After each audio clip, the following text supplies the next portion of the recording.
The following is a local resident producer's program. The program content is the sole responsibility of the producer and does not necessarily reflect the views or policies of Oshkosh Media, the City of Oshkosh, or Time Warner Cable.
Everybody, welcome to another edition of Eye on Oshkosh. I'm your host, Cheryl Hentz. I'm sure you know that by now if you're a regular viewer.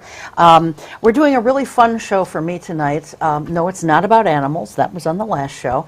But consumer protection and consumer affairs, consumer rights, these are all things that I'm very passionate about as well. And very pleased to welcome back to the show Susan Bach. Susan is the Regional Director for the Northeast Wisconsin division, if you will, of the Better Business Bureau, Wisconsin.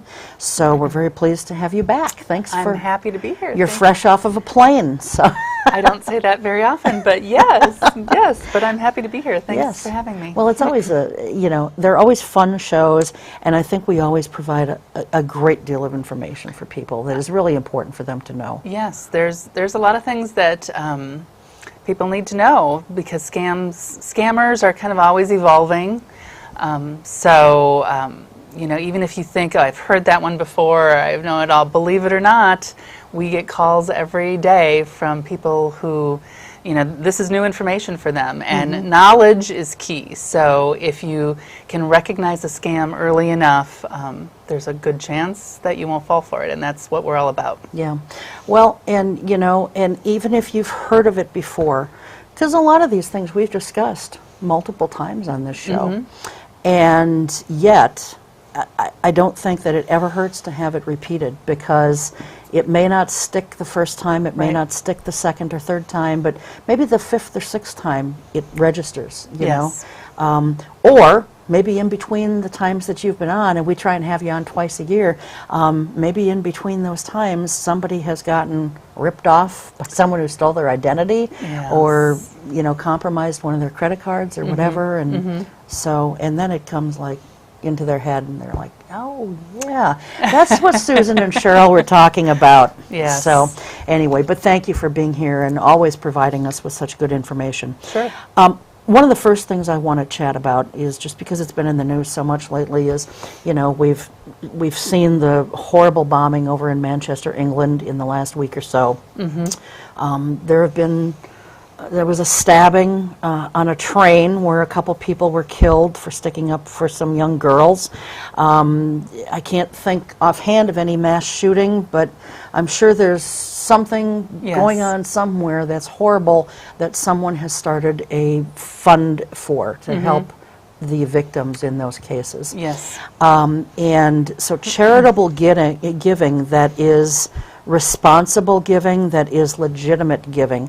How can people be assured that if they see something on a GoFundMe page, or they see something on Facebook, or however they're getting this information, how can they rest assured that it is in fact a legitimate thing and it is going to indeed help those victims? Well, great questions. And I don't think a lot of people realize that the Better Business Bureau, in addition to reviewing charity or reviewing businesses, we also review charities.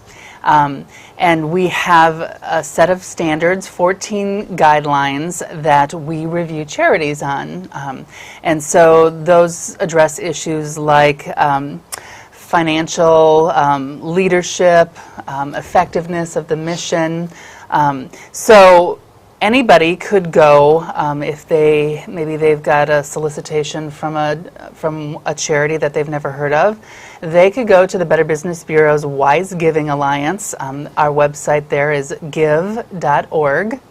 And they can just search for the name of the charity, and they can see whether or not that charity meets our charitable accountability standards. So, for example, one of the standards is that at least 65% of all the money collected should go directly to the mission, and only 35% or less should go to overhead expenses, salaries, fundraising expenses. Yeah. Now, most reputable charities far exceed those standards.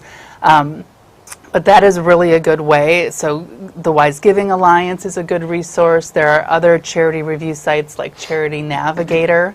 But those are if they are established charities. Now, when you're talking about GoFundMe pages, for example, which we know that like for the Orlando nightclub shooting and other tragedies, that almost immediately someone will set up some kind of GoFundMe page.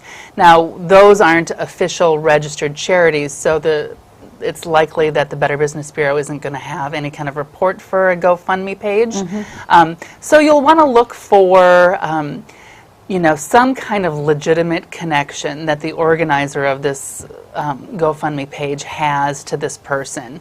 Oftentimes, the families of the victims have no knowledge that a GoFundMe page has been set up. So you want details about the relationship of the organizer, the details about where that money is going to go or how it's going to be used. Is it going to be for, hospital expenses, funeral expenses? Right. As many details as you want or as you can possibly find about those GoFundMe pages. But it's really hard, and people are so generous and they're very quick to act. Some charities, they have all the best intentions in the world, but they're just not very well run. And that's why a site like the Wise Giving Alliance will look at things like, financial effectiveness and things like that.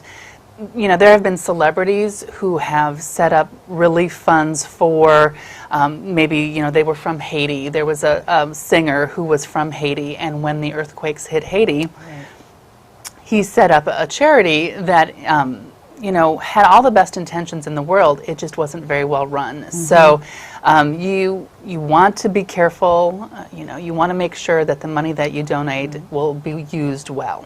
Okay. And I would think, too, that certainly if there's a bank listed as where some of these funds should be going to, that's probably a legitimate thing. But you might want to just give the bank a call. Right. And say, hey, are you in fact getting money for this cause? Right. As opposed to the person who's walking around the neighborhood with a can that says, give to the Susan Bach fund or something. I'd give to that one, Susan. I would. Oh, thank you. So, but you're right. I mean, we all, and, scammers are really good at tearing at your emotions and appealing to that. They know what buttons to push, Oftentimes it's, we see a lot of fake charities that use the name cancer in their website or veterans or animals, and they'll have very sad stories or sad pictures. So you want to be careful. That's when you'll ask for written information so that you can do a little research online about the charity. And that's always, I think, wise. Okay, very good. Some of the scams that can easily happen during the summer. Yes. And we are taping this on June 1st, so it's already the unofficial start of the summer, but in a few weeks, certainly when this is airing, it will be the official start of summer. So let's talk about some of those scams that can happen so frequently during the summer. Right. Well, there are a lot of them. I mean, where to begin? I mean, the weather is nice. People can, walk around the neighborhood, and so this time of year, what the Better Business Bureau hears about are things, like someone is going around the neighborhood knocking on doors saying that they have a good deal on asphalt, and would you like to get your driveway repaved? I have some leftover materials. I just did your neighbors down the street, and this is your lucky day, but you have to act fast because this price is only good for today. I got to get rid of this stuff. I got to get rid of this stuff. Well, first of all, a professional contractor would know exactly how much material they need. So don't fall for that line, because it's really probably a scammer. Someone's about to scam you. And what the Better Business Bureau hears about, maybe a few weeks or a few months later, is that they signed up for what they thought was this great deal to get their driveway repaved, but that sometimes they were just using motor oil to basically stain the existing asphalt so that it looked like it was new, but it wasn't, or that maybe they put a really thin layer down and it's chipping and cracking, but that they don't have any contact information about the company, or what contact information they do have. It's a P.O. box, or they're from out of state, and so they don't have any way to contact that company to have them come back and fix the job. So those are people that we like to call, storm chasers or fly-by-night contractors. They kind of, in the summer months, or maybe it's after like a big storm, they'll breeze into town. They may not have the proper licensing or permits. Maybe they're even, weekend warriors, where they say, oh, there was a storm in Wisconsin, let's get a bunch of buddies and we'll be roofing contractors for the week. Mm-hmm. So when somebody like that knocks on your door and has some kind of home improvement offer, you want to be really careful. You want to make sure that they do have the proper permits and licensing. Mm-hmm. That protects you, so that if they do some kind of damage, to a light post or electrical line or a sewer pipe or something, that you as the homeowner are not responsible. Or if one of their workers falls off the roof, they have the proper workman's comp. So proper insurance. Yes. Ask for a liability. Mm-hmm. Certificate of liability. There you go. Thank mm-hmm. you. Yep. To make sure that they do, and usually when they pull a permit, that's what the city is checking for, to make sure that they do have the proper insurance and things like that. So that's another red flag, that if that contractor asks you to pull the permit, that could be a sign that they're trying to circumvent that whole verification process with the city. It's not illegal for them to not pull permits. In some municipalities, that's perfectly fine, but then you'll want to make sure that you ask to see, insurance, certificate of liability, things like that, so that you as the homeowner are covered. Yeah, I even got a certificate of insurance. We recently had to take some trees down on the side of our house, and we were going to be having it sided. And so we were taking the trees down before the siding was put up, because I thought, oh, geez, get the siding done, and then something happens, Yeah. No, well, let's do it in the right order. But I still got a certificate of insurance from the people who took down the trees, just because, what if they damaged the roof somehow? I mean, these were pretty tall trees. Right. Or damaged the neighbor's home. Right. Or they're drilling something, they're drilling for a fence post or something, and they hit some kind of sewer line and a water main or whatever, and then the neighborhood is flooded. Well, as a homeowner, you may be responsible for that if they don't have the proper licenses and permits. Yeah, I mean, it worked out really well. They didn't hit any water lines or anything like that, but got the trees down. They were done very quickly, and that's good. So at least something in my life went right, and because sometimes I have these weird stories to share with you, Susan.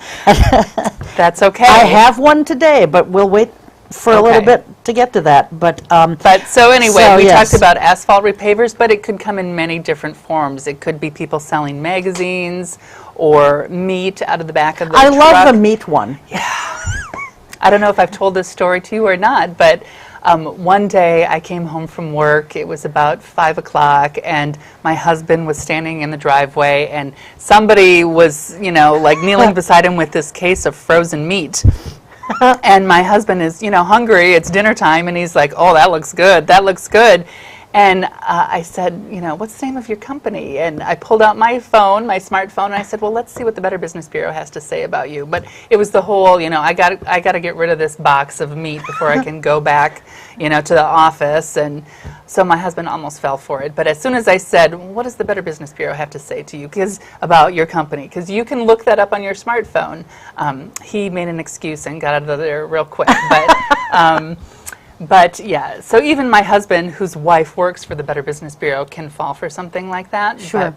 But in a case like that, now I just want to play not necessarily playing devil's advocate here, but when someone has the meat right in front of them, you can see that it's meat. Yes. I personally would never buy meat off the back of a truck like that.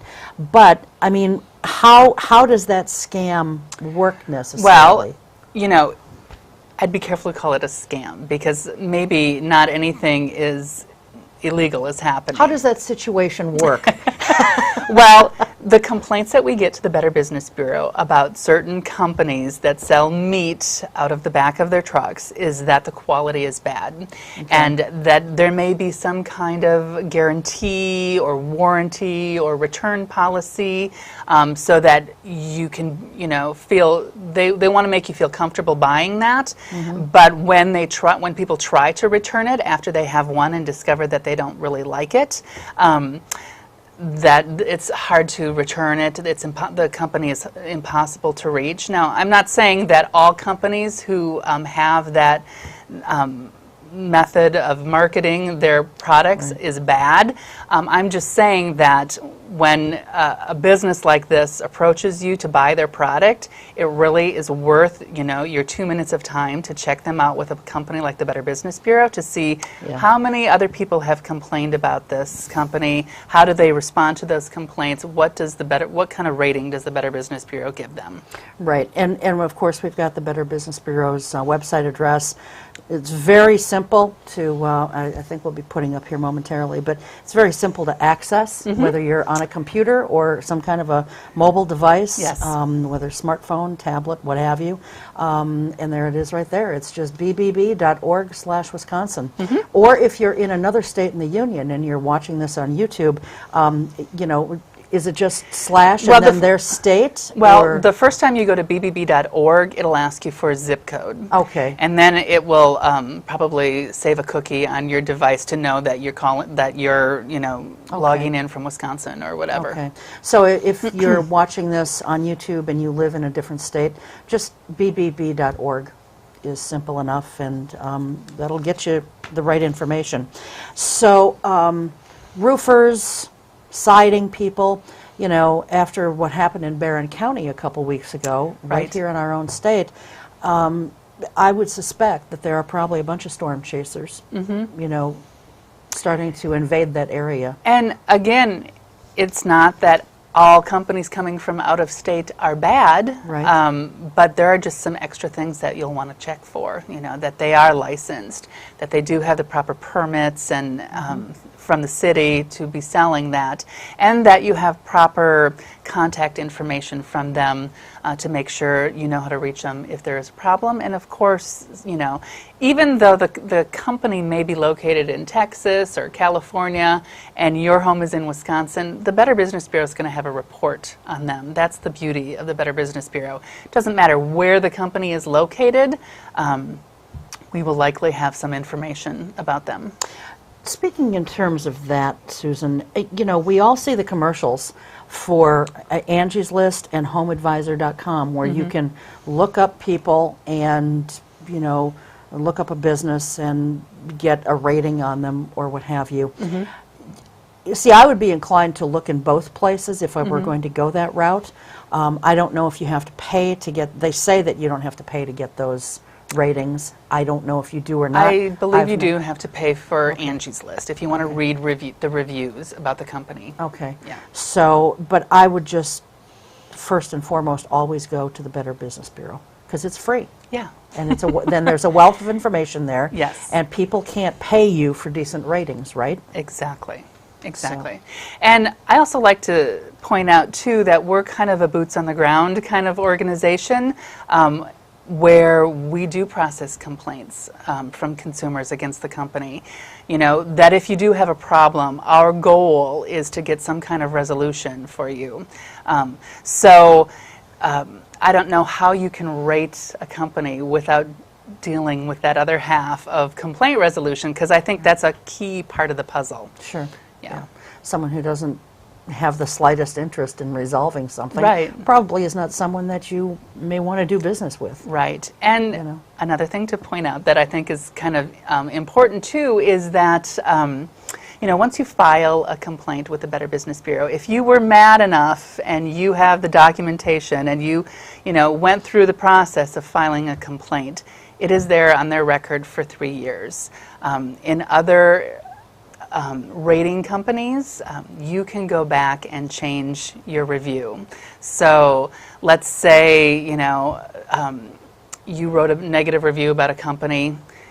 For one of those other review sites, the company could contact you and say, hey, I'll give you a free roof, or I'll give you something if you change that negative review. So you have up to a year in some of those other sites to change your review. So we don't really think that that's very transparent at the Better Business Bureau. You can't do something like that. Once you file a complaint, it's there. And we want the whole experience, what the consumer said, what the company's response was. Right. We want that out in the open. That's, transparency, I think, is key here. Yeah. So that's an important distinction as well. You mentioned that about giving something free or whatever to change your review. I had something like that happen to me. I'm a big Amazon shopper, and I had made a purchase of something, and it didn't work the way it was supposed to work. So I filed a complaint. Amazon is great. They'll immediately refund your money and so forth. But then the merchant, and I returned the merchandise, and the merchant said, you don't have to bother returning it. We'll just send you something else. And then if you like it and it works the way it should, would you go in and change your review, and then we will send you another one at no cost. I was a little leery about that, but I just thought, what do I have to do? If it works, fine, I'll go in and I'll simply update my review. I'm not going to change it and say this was all great. Right. I'll just add an addendum to it or whatever. And if they want to send me something, that's great. Sure enough, they did. Okay, good. So that worked out. And both items work. But I didn't need to, so I gave one away as a gift, and yay for me. Yeah.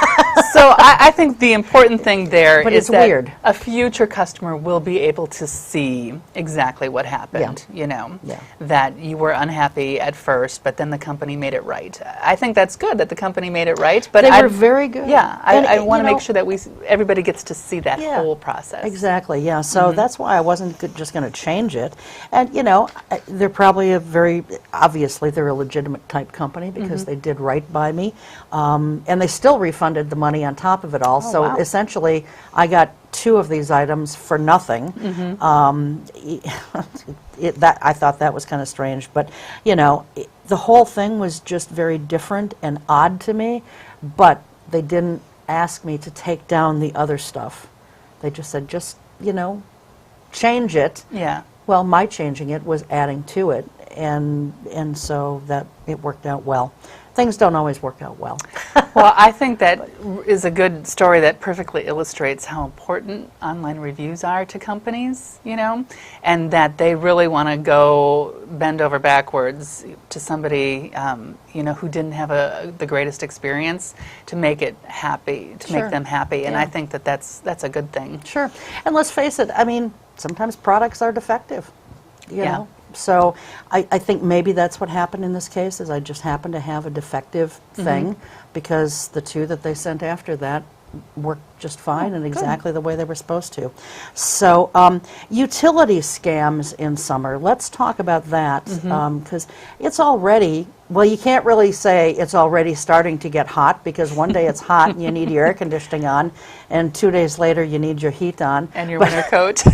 Yeah. So it's been very weird Yes. weather-wise. Welcome to Wisconsin. Yes, but heat, air conditioning, whatever, it all Right. falls under the umbrella of utilities. So what are some of the utility scams that people might be victim of? You know, utilities are such a crucial thing that everybody needs, whether it's, you know, to heat their house or to cool their house or to keep the food in the refrigerator from spoiling. And we see a lot of scams, utility scams, targeting businesses, where someone pretending to be the utility company will call the business and say, "You're past due on your account. You know, we need you to pay immediately. Either, you know, give us a credit card number, or we'll stop by the store and have somebody." And usually they're getting, you know, maybe a part-time person. They like to call restaurants, because if the restaurants lose their power, that could be devastating for them. Sure. So they'll call and speak to, not the owner, but to some part-time person and say, you know, if you don't pay us X amount of dollars, we're going to shut off your power. Everything in the cooler is going to spoil. You're going to lose your business for that night. So, you know, the employee panics and pays money to them. So it also happens to homeowners and consumers too, where you know, you're past due on your account. We're going to cut off your power if you don't pay us now. So it can happen to both businesses and consumers. But the problem here is that we know that in the middle of winter, you know, the power company is not going to turn off your power. And so that should be a red flag that it's a scam. The power company is not going to send somebody over to your restaurant to, you know, collect money that night. And they're not going to ask you to pay like with a prepaid debit card or something like that. So if you get a call like that, you're an employee at a business, just, you know, make sure you call the owner before you do anything like that. Don't succumb to those imposter scams where people are pretending to be the utility company, the IRS, or any of those people who are demanding money on the spot, and where you can, you know, 100% of the time tell that it's a scam is that they want some kind of weird form of payment, like a prepaid debit card, an iTunes gift card we've even heard of. Now, why would the IRS want an iTunes gift card? But that's what they're saying, and people are falling for that. Oh my God. So, yeah. Oh, wow. Okay. Well, that's a good one. I'd heard of individuals asking for iTunes gift cards, but never people who are suggesting that they're a utility company or something asking The for it. IRS. And for the longest time we were scratching our heads going, why would a scammer want an iTunes gift card over like a regular credit card number, or usually like a MoneyGram or something? Well, they're always evolving, you know, the scam. And I just think that they're taking that iTunes card and probably buying something, you know, with that and then reselling it. So even if they're not reselling it, it works like money. yeah. You know, I mean, it's the same as any other kind of gift card. So Yeah. very, very interesting. Online apartment rental scams. I know that right now, you know, students are leaving because they're graduating or they're just off for the summer, but you know, people rent apartments year-round. What's this all about? Well, you know, if you should go onto Craigslist and you are looking for, you know, a nice 2-bedroom apartment in Oshkosh, and you find something that is just an unbelievable deal, like a too good to be true price, and you call it, and or you text them, because scammers don't like to be called; they like to be texted or emailed. They'll concoct some kind of reason why they're selling this apartment, like they were, you know, they got called up, you know, they joined the military, or they had to move out of town, or they're a professor that is away on sabbatical or something like that. So they concoct some reason why they can't be there in person to show you the apartment. What they've done is they found a listing, like a home for sale, They found a legitimate real estate listing, copied all the pictures, copied the description of the house and the address, and instead of listing it for sale, they're listing it as a rental property on Craigslist. So they want you, the potential renter, to hand over a security deposit without ever seeing the apartment, and hoping that that you'll fall for the guys that they're out of the country or whatever. This has happened many times. We had one student who, thought she was renting this apartment, and she showed up with her, with all of her furniture and everything, and the person said, this isn't a house for rent. This is a house for sale. So wasn't there just a case like this where we saw it on one of the TV news channels, where there were several victims of from the same person, committing the scam?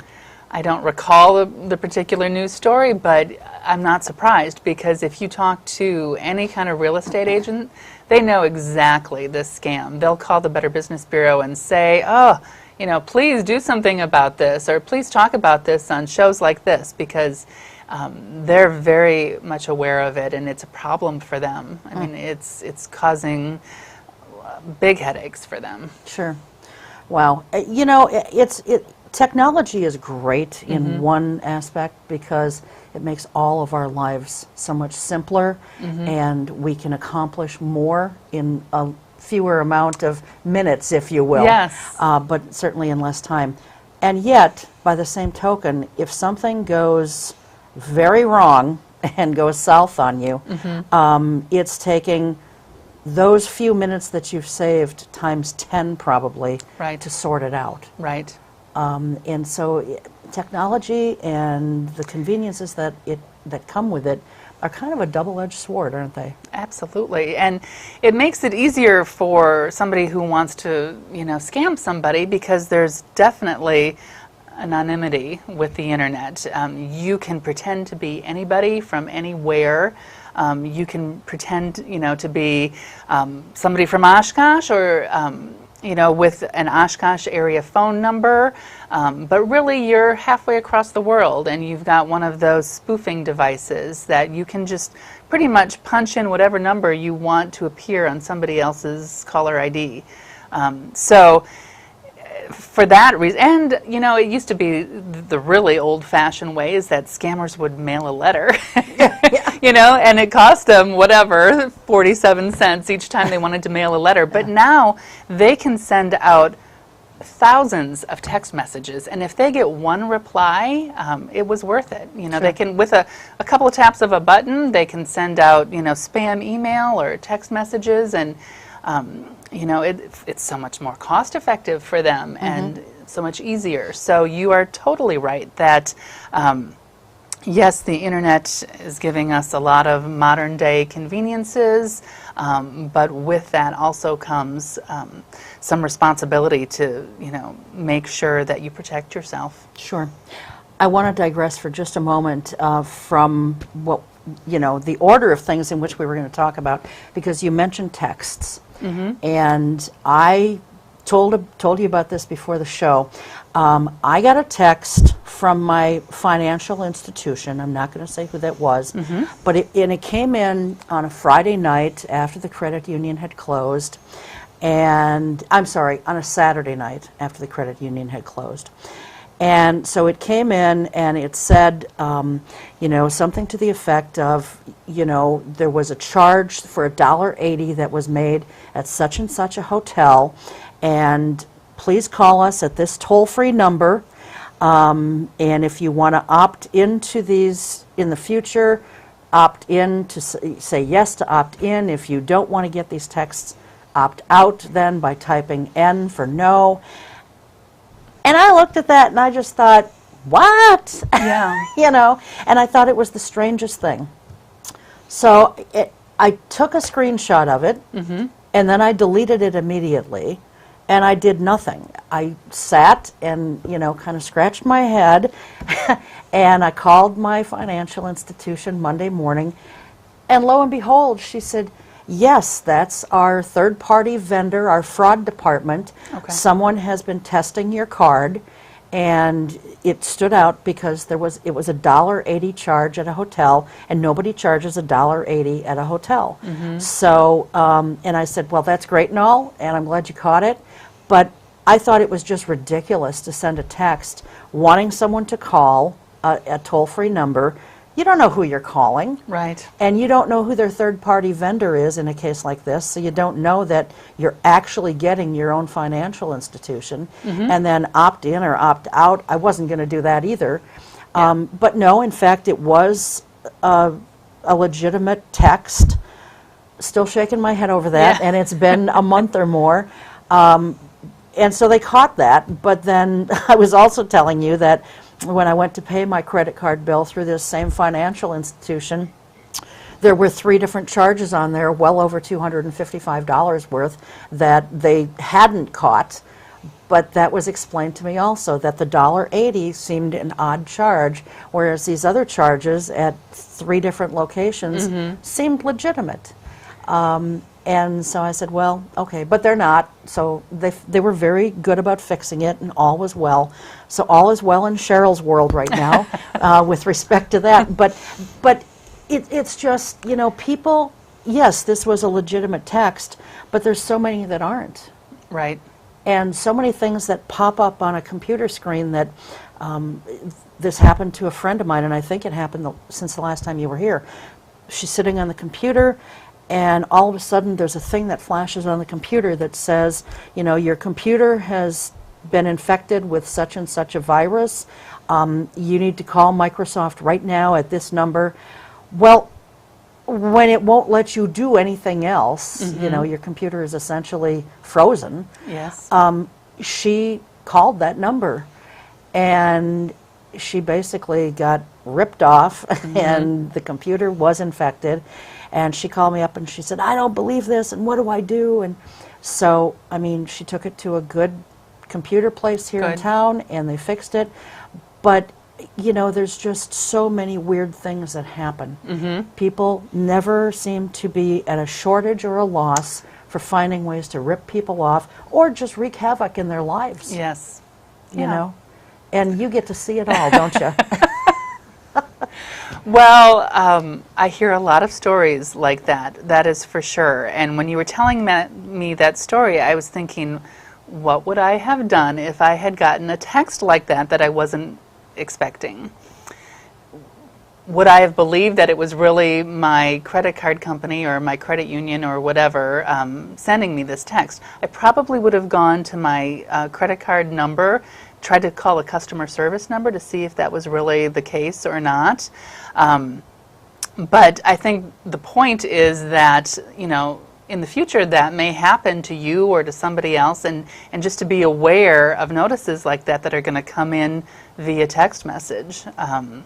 We were talking about all kinds of alerts and settings that you can set up on your account, and maybe you did set that up and you weren't aware of it, or no? No. Okay.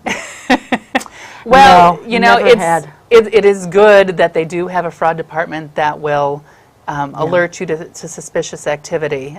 Too bad that they didn't catch the other suspicious activity. Yeah, because they didn't seem suspicious, I guess.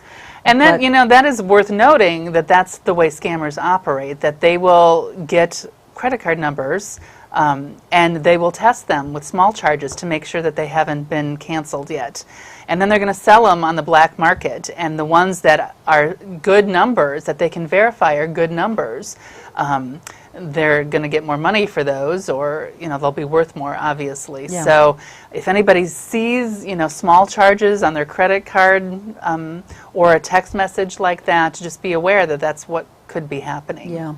And, you know, ironically enough, I did look at the back of my credit card, but the number that's there was for my credit union, not their third-party vendor. Yeah. Because that was a whole separate number, and that's not on the card.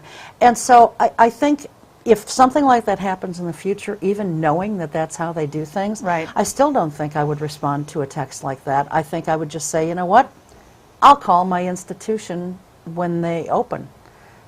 And I would that's just me. I would just choose to play it safe like that. Yeah. Because Well, there's just too many scams out there. I mean, I don't know if I would do anything differently. I might try calling the number, and once they start asking me for personal information, that's when I would end the call. Yeah. But knowing that that's how people are alerted to fraud, I think, that's one thing that you could do. Or I always Google, the number and see I do who am I that really too. calling. Yeah, I do that too. Yeah. I didn't in this case, but I usually do. Yeah. So, And especially when when numbers show up on the caller ID and I don't know where they're from, I will Google those numbers, and they're usually some kind of telemarketer, even though I'm on the do not call list, or they're soliciting for some kind of fund, what have you. So, Yeah. Scam Tracker, since we're talking about scams, you guys have this really great thing on your website. Thank you. I like it too. bbb.org. And then when you get there, tell us about Scam Tracker. Well, we developed we were financially supported by Target, actually. They gave us a grant to build this website. But it is a place where a consumer could go and type in a scam that they either fell for or didn't fall for. Well, backing up, we used to get calls all the time from people saying, I got this scam, or, somebody is trying to scam me. And if it wasn't a complaint against a legitimate company, there wasn't much we could do. I mean, we would maybe document it with paper and pencil, and, if we got some kind of pattern, we might, talk about it on a show like this, but we couldn't really do much with the data. Because it wasn't a legitimate complaint against a legitimate company. It was, maybe the apartment rental, or, people are, wanting to file like complaints against scammers or individuals.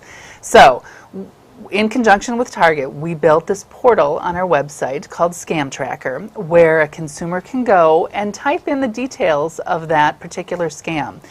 Put as much information as you know, what was the name of the person who was calling you, if they gave a name, or the name of this company that they were pretending to be from, or a phone number that they were using to call you. What was the details of the scam? Did you lose money? And then we'll ask you for your zip code.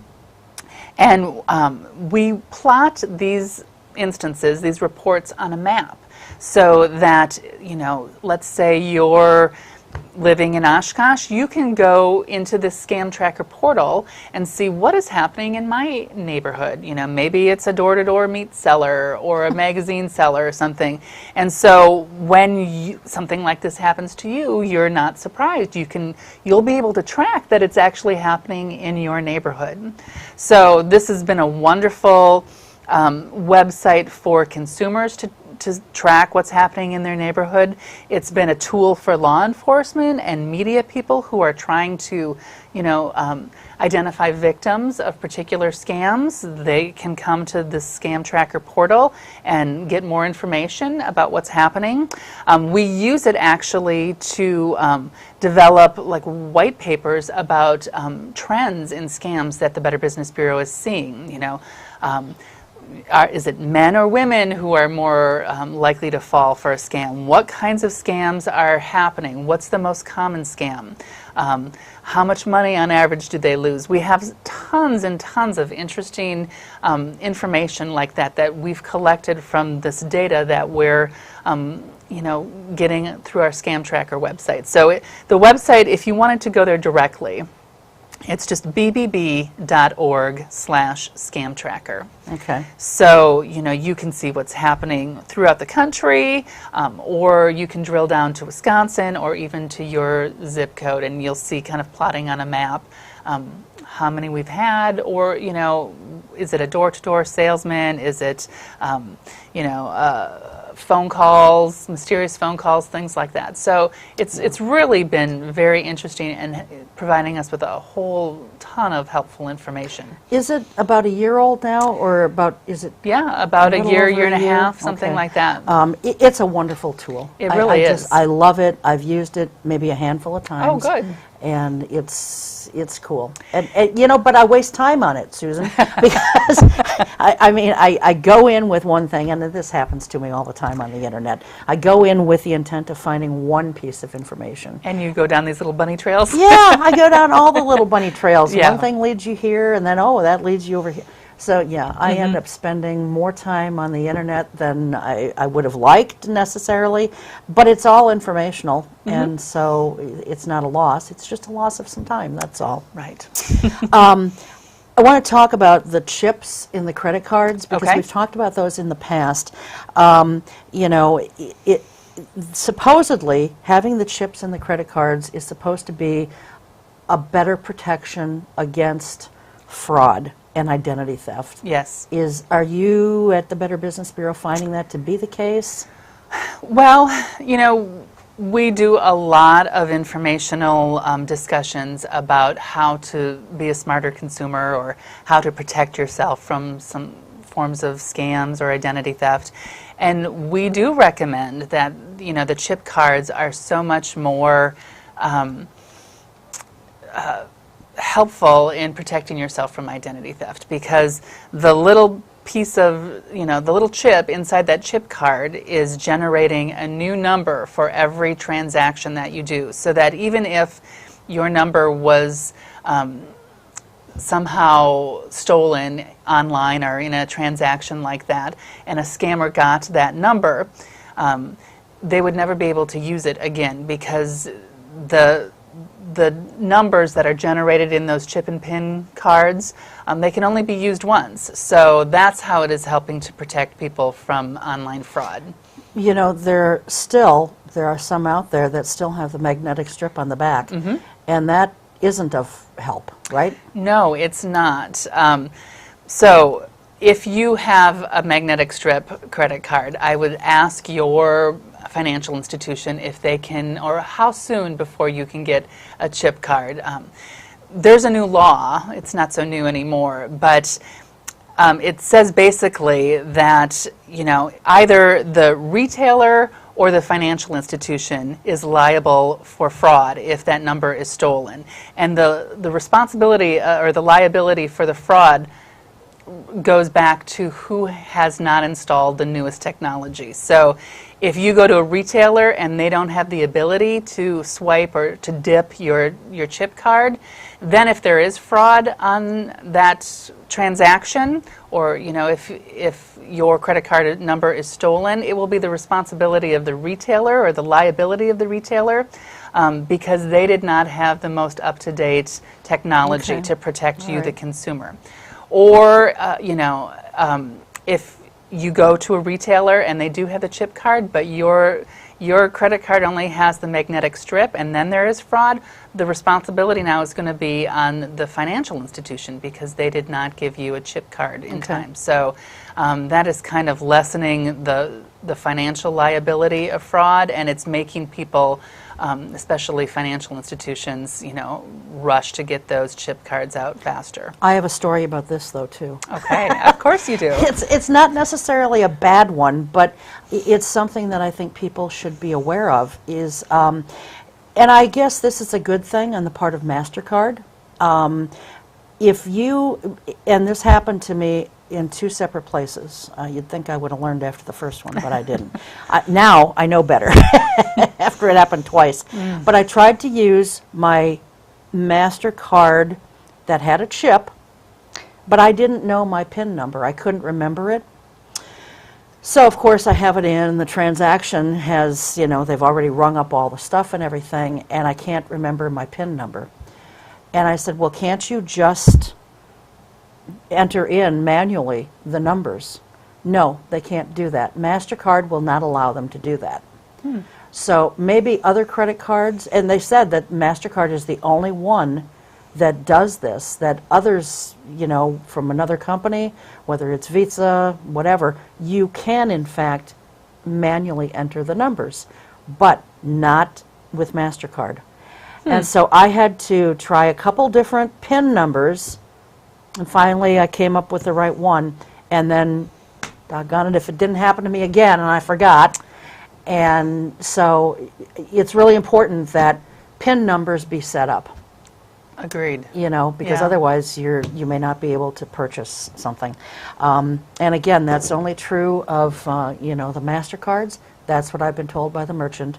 But, I mean, why not just set it up for all your credit cards and be done with it? Yes, and really, it is for you, the consumer's protection. You know, we're just trying to make financial transactions and credit cards safer for you, the consumer. Right.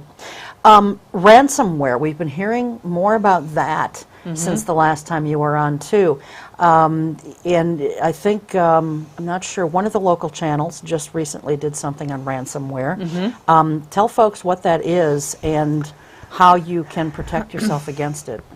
Well, ransomware is some kind of virus that enters into your computer network. Ransomware typically targets businesses, but not necessarily.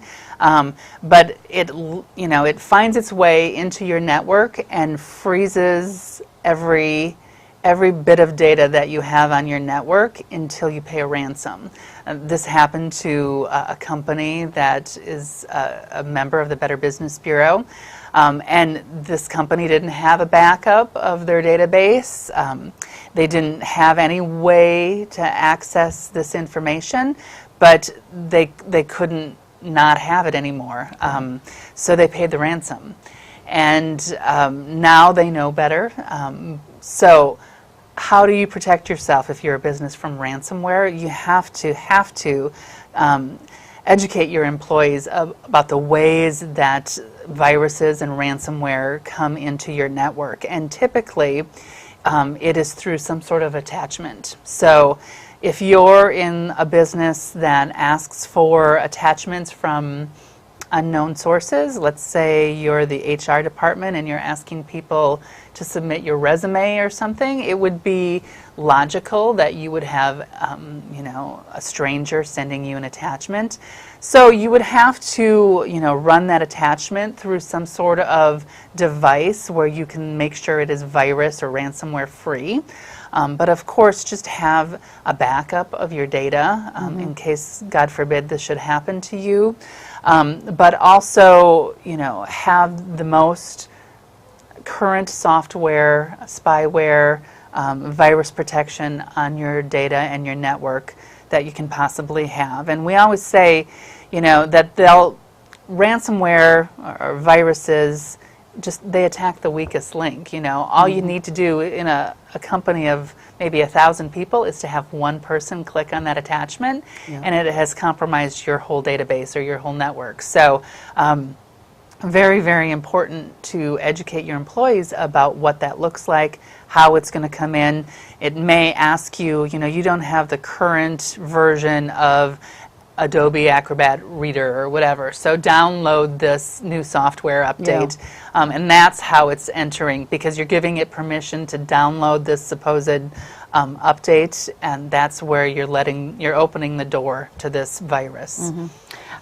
You even told us the last time you were here about law enforcement agencies that had ransomware attack their network within their agency. Yes, I mean, they will go after big organizations that have big dollars and very sensitive information. There has been a hospital that was compromised, I think it was in Michigan, where if you can imagine, you know, that all of that sensitive personal information, you know, they can't afford, it's too sensitive to not pay the ransom, so they pay it. And I mean, that's just, once you're in that deep, you know, it's, I guess you got to pay it. I mean, I'm not recommending that you pay it. I'm recommending that you protect yourself from ever getting yourself in that boat in the first place. Yeah. Well, that, you know, just the thought of that seems scary to me. Very scary. Whether you're a small business that it's just you and maybe, well, it could just be you. It could be you and another person, or a gargantuan company that's a Fortune 500 or Fortune 100 company. You know, there's just, like you said, the weakest link is where it attacks. And if you think that, you know, virusware and all that computer IT protection is expensive. Well, how expensive is it for you to redo everything or to pay this ransom? Now, when the ransomware attacks, Susan, do they actually, like the case of a hospital, for example? Well, electronic medical records is huge these days. Right. I don't know of any organization that doesn't have them. And so, do these people who are perpetuating this ransom, do they actually have access to the information where they can like look at people's records, or are they just freezing it up and making you pay to have it unfrozen? I don't know the answer to that question, but the instances that I'm familiar with, they just locked you out of your network so that you could not access it. Now, I don't know if they had access to it or what they were doing with that, but the cases that I'm familiar with, they just lock you out of your data. You get this big, black warning on your screen. You can't even use your computer to, email somebody for help or anything. So it's very scary stuff. And even at the Better Business Bureau, we've had training after training after training of how to recognize malware, viruses, ransomware, things like that. Yeah. We're down to like about 2.5 minutes. Okay. Real quickly, let's talk about the grandparent scam. Yeah. Very quickly, I do a lot of senior presentations, and I say, has anybody ever gotten a phone call like this, or do they know somebody who got a phone call like this? And half the people in the room raise their hands. But the grandparent scam occurs when the phone rings and grandma answers the phone and the person on the other end of the line goes, "Grandma, is that you? It's your favorite grandson." And then grandma kind of fills in the blanks like, "Oh, Johnny, is that you?" Yeah, it's me, Johnny." And Johnny goes on to explain about how he's been in, some terrible accident while he was on spring break in Canada or Mexico or wherever. And Grandma will say, "Well, it doesn't sound like you, Johnny." And Johnny always has some kind of perfectly good explanation.